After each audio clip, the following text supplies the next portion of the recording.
তো অনুভূতি হচ্ছে খুব ভালো। ওখান থেকে হচ্ছে আস্তে আস্তে আমরা ঘোড়াগাড়িতে করে আসছি ভোট যেতে। তো রাস্তার মধ্যে হচ্ছে নানা রকম গাড়ি, তো তারা হচ্ছে বলে ভোট দিবে। কেউ কেউ বলে হচ্ছে যে ভালো নয়, এটা ইন্ডিয়ান, এটা সেটা। আর কেউ কেউ বলে যে খুবই ভালো কাজ করছি। বেশিরভাগই 99% মানুষ হচ্ছে আমাদের সাপোর্ট করেছে, বলছে এগিয়ে যাও।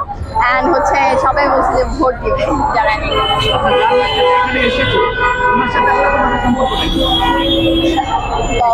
মানে যার সাথে আপনি আসছেন ওনার সাথে আপনার উনি কি কোনো অর্গানাইজেশন লিড করে?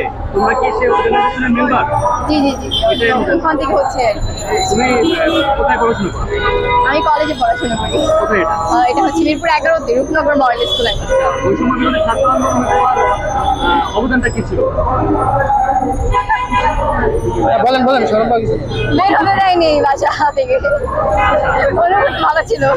তোমাদের আন্দোলনের পরিপ্রেক্ষিতে গণতন্ত্র সৃষ্টি হলো, এখন তোমাদের নতুন একটা সরকার তোমরা বসিয়েছো। তো তার কাছে তোমাদের আসলে চাওয়াটা কি? চাওয়াটা দেশটা যেন ভালোভাবে চালাতে পারে, অ্যান্ড জনগণের কথা যেন রক্ষা করতে পারে।